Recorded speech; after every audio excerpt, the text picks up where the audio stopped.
এই পুঁজিটো প্ৰত্যেক মাহৰ 11 তাৰিখে তেওঁলোকৰ বেংক একাউণ্টত চৰকাৰে পঠিয়াই দিয়ে যিসকলে 3 বছৰীয়া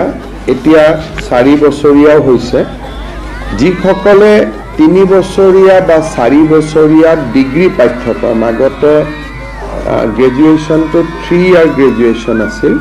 আজিকালি গ্ৰেজুৱেশ্যনটো 4 ইয়াৰো বিভিন্ন ইউনিভাৰ্চিটিয়ে কৰিছে যিসকলে 4 বছৰ বা 3 বছৰ গ্ৰেজুৱেশ্যন পাঠ্যক্ৰমত পঢ়িব হায়াৰ সেকেন্ডাৰী পাছ কৰি প্ৰত্যেক গৰাকী ছোৱালীয়ে প্ৰথম বৰ্ষত নাম গ্ৰহণ কৰাৰ লগে লগে প্ৰত্যেক মাহত 12,1250 টকা চৰকাৰৰ পৰা লাভ কৰিব আৰু যিসকলে ডিগ্ৰী পাছ কৰি এইবাৰ পোষ্ট গ্ৰেজুৱেটত নাম লগাব পোষ্ট গ্ৰেজুৱেট বুলি কওঁতে আমি বিএডক ইয়াত ধৰি লৈছোঁ পোষ্ট গ্ৰেজুৱেট কাম বিএডত নাম ভৰ্তি কৰিব তেওঁলোকে প্ৰত্যেক মাহত চৰকাৰৰ পৰা 2500 টকা কৰি লাভ কৰিব 2500 টকা অৰ্থাৎ হায়াৰ সেকেন্ডাৰী পঢ়িলে 1000 টকা প্ৰত্যেক মাহত ডিগ্ৰী পঢ়িলে 1250 টকা প্ৰত্যেক মাহত আৰু গ্ৰেজুৱেশ্যন পঢ়িলে গ্ৰেজুৱেশ্যন পাছ কৰি স্নাতকোত্তৰ পোষ্ট গ্ৰেজুৱেশ্যন পঢ়িলে মাহত 2500 টকা লাভ কৰিব ইয়াত কেইটামান চৰ্ত আছে প্ৰথম চৰ্তটো হ'ল যে যিখিনি ছোৱালীক আমি হায়াৰ সেকেন্ডাৰী পৰীক্ষাত ভাল ৰিজাল্ট কৰাৰ কাৰণে আমি স্কুটি দিওঁ তেওঁলোকক আমি নিযুত মইনা আঁচনিত অন্তৰ্ভুক্ত কৰা নাই কাৰণ স্কুটি এখনৰ দাম প্ৰায় 70,000 টকা হয়গৈ আৰু নিযুত মইনা আঁচনিত তেওঁলোকে আমাৰ বাকি ছোৱালীখিনিয়ে যদি 12,000 আমি 12 যদি 12,500 কৰি 3 বছৰটো দিওঁ 36,000 হয় কিন্তু ছোৱালীয়ে যদি কয় যে নহয় মোক স্কুটি নালাগে মই নিযুত মইনাহে ল'ম তেতিয়ালে নিযুত মইনাও তেওঁ ল'ব পাৰিব অৰ্থাৎ ছোৱালীজনীৰ ওপৰত ডিপেন্ড কৰিব যে মই স্কুটিখন ল'ম নে মই নিযুত মইনা আঁচনিটো ল'ম দুটা আঁচনি আমি একেলগে নিদিওঁ তাৰ পিছত আনটো বিষয় হ'ল যে এই আঁচনিখনৰ পৰা মন্ত্ৰী আৰু বিধায়কৰ ছোৱালীসকল এই আঁচনিৰ হিতাধিকাৰী হ'ব নোৱাৰিব অৰ্থাৎ 126 জন যি বিধানসভাত বিধায়ক আছে তেওঁলোকৰ ল'ৰাটো নহয় ছোৱালী যদি বা সাংসদ যদি তেওঁলোকৰ ছোৱালী যদি আমাৰ কলেজ ইউনিভাৰ্চিটিত পঢ়িছে তেতিয়াহ'লে তেওঁলোকো এই আঁচনিৰ হিতাধিকাৰী হিচাপে স্বীকৃতি নহ'ব আৰু যোনে প্ৰাইভেট স্কুল কলেজত ফিজ দি পঢ়ে মই প্ৰাইভেট কলেজত নাম লগাইছোঁ মই মাহত 10,000 টকা কলেজখনক ফিজে দিওঁ ৰয়েল গ্লোবেলত পঢ়িছোঁ কাজিৰঙা ইউনিভাৰ্চিটিত পঢ়িছোঁ প্ৰাইভেট ইউনিভাৰ্চিটি আৰু প্ৰাইভেট কলেজখিনিৰ ছাত্ৰ ছাত্ৰীয়ে বা ছাত্ৰীয়ে এই আঁচনিখনৰ হিতাধিকাৰী বুলি বিবেচিত নহ'ব কিন্তু ভেঞ্চাৰ কলেজত যদি কোনোবাই পঢ়ে বা ভেঞ্চাৰ হায়াৰ সেকেন্ডাৰী স্কুলত পঢ়ে ভেঞ্চাৰ জুনিয়ৰ কলেজত পঢ়ে তেওঁলোক এই আঁচনিখনৰ হিতাধিকাৰী হ'ব এই আঁচনিখনৰ হিতাধিকাৰী হ'বৰ বাবে আমি একোখনকৈ প্ৰপত্ৰ পূৰণ কৰিব লাগিব জুলাই মাহত যেহেতু এডমিশনৰ প্ৰসেস চলি আছে সম্পূৰ্ণ পোষ্ট গ্ৰেজুৱেশ্যন কমপ্লিট কৰিবৰ কাৰণে এডমিশন কমপ্লিট কৰিবৰ কাৰণে আগষ্ট মাহ পৰ্যন্ত যাবগৈ কিন্তু আমি জুলাই মাহৰ পৰা এই এডমিশনৰ প্ৰপত্ৰসমূহ আমি বিতৰণ কৰিম একোখন এৱাৰনেছ মিটিং হ'ব আৰু কলেজ আৰু ইউনিভাৰ্চিটিত এৱাৰনেছ মিটিং কৰি বিশেষকৈ নৱাগত আদৰণি সভা আদিত যেহেতু এটো ফৰ নিউ এডমিশন হ'ব গতিকে তেওঁলোকক যাতে আমি এৱাৰনেছ ক্ৰিয়েট কৰিব পাৰোঁ তাৰ কাৰণে একোখন এৱাৰনেছ মিটিং হ'ব। এই গোটেই আঁচনিটো বাল্য বিবাহৰ বিৰুদ্ধে প্ৰস্তুত কৰা এখন আঁচনি। গতিকে বিবাহিতা ছাত্ৰী এই আঁচনিৰ বাবে হিতাধিকাৰী নহ'ব, কিন্তু পোষ্ট গ্ৰেজুৱেট পৰ্যায়ত বিবাহিতা ছোৱালীয়েও এই আঁচনিৰ সুবিধা ল'ব পাৰিব। কিন্তু হায়াৰ ছেকেণ্ডাৰী আৰু ডিগ্ৰী পৰ্যায়ত যিহেতু আমাৰ গোটেই কথাটোৱে হ'ল যে ছোৱালীক যাতে দেউতাক মাকে সোনকালে বিয়া পাতি নিদিয়ে, গতিকে যিসকলে বিয়া কৰাব তেওঁলোকে বা বিবাহিতা ছাত্ৰী হ'ব, তেওঁলোকে এই আঁচনিখনৰ সুযোগ নাপাব।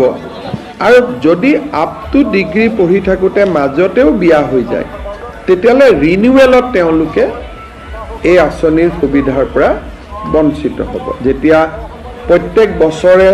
এবাৰ ৰিনিউৱেল হ'ব আৰু কোনোবা ছোৱালী যদি শিক্ষা আধাতে সামৰি ড্ৰপ আউট হৈ যায়, তেতিয়াহ'লেও এই আঁচনিখনৰ সুবিধা নাপাব। শেষত কোনোবা যদি ছোৱালী ৰেগিং, ইনডিচিপ্লিন, ইৰেগুলাৰ এটেণ্ডেন্ট এনেকুৱা যদি কলেজৰ অধ্যক্ষই ভাবে যে এই ছোৱালীজনী কলেজত নিয়মীয়াকৈ নাহে, ড্ৰপ আউট হয়, পৰীক্ষাত তেওঁলোকে হায়াৰ ছেকেণ্ডেৰী ফাৰ্ষ্ট ইয়াৰৰ পৰা ছেকেণ্ড ইয়াৰ প্ৰমোশ্যন নাপালে বা ডিগ্ৰী ফাৰ্ষ্ট ইয়াৰৰ পৰা ডিগ্ৰী ছেকেণ্ড ইয়াৰ প্ৰমোশ্যন নাপালে, তেতিয়াও ৰিনিউৱেলৰ সময়ত এই আঁচনিখনৰ পৰা তেওঁলোক বঞ্চিত হ'ব। যদিও এই আঁচনিখনৰ লগত জড়িত নহয়, আমি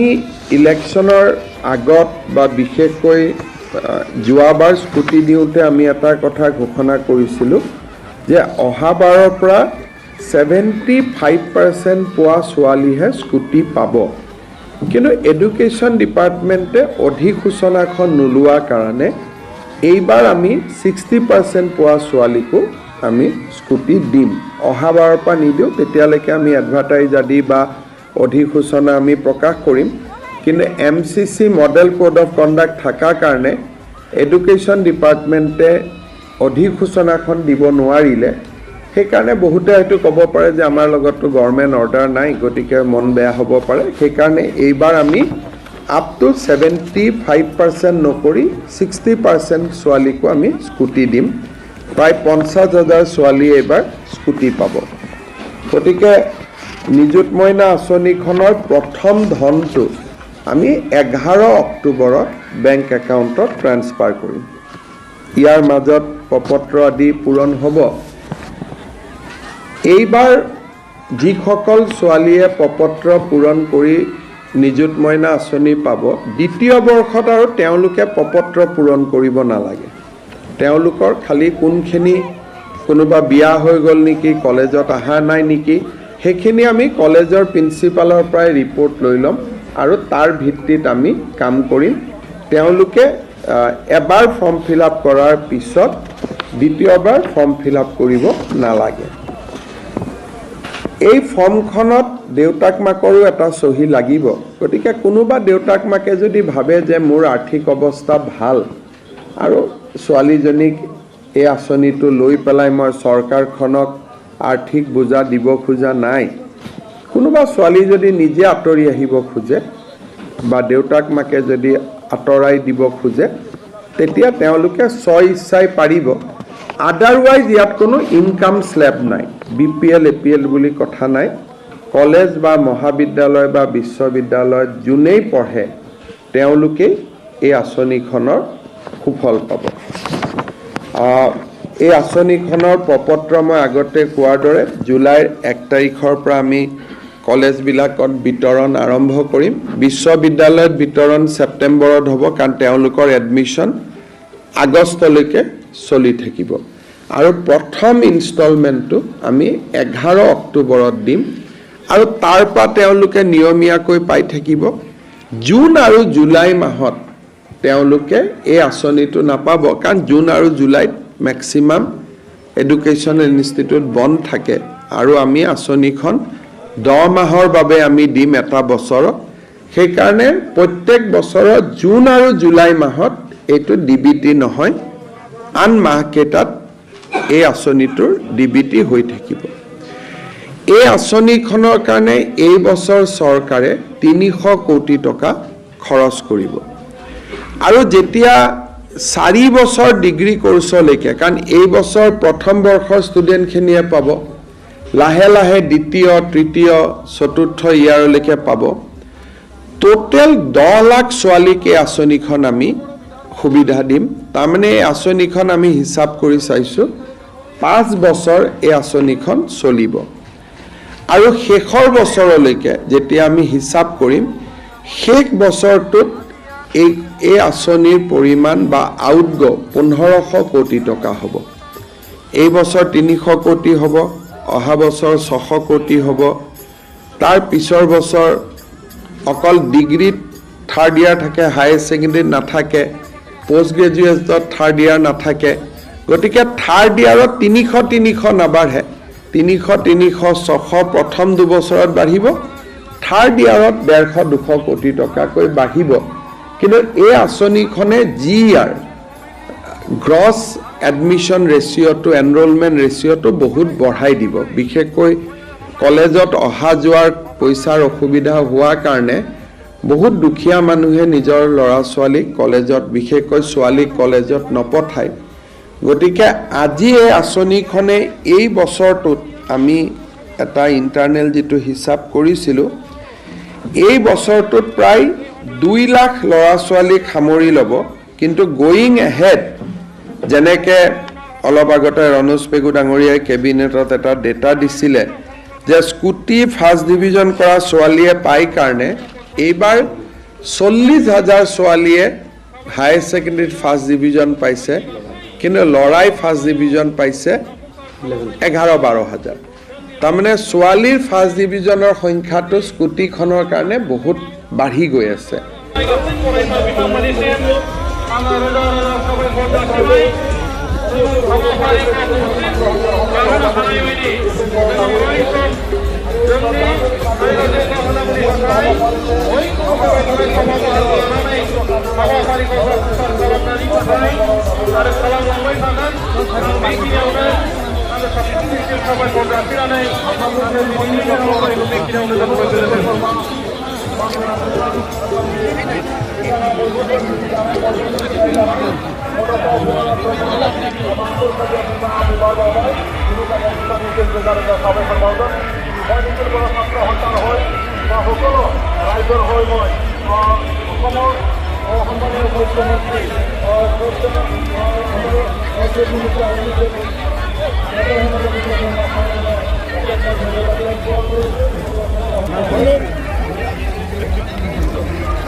আজি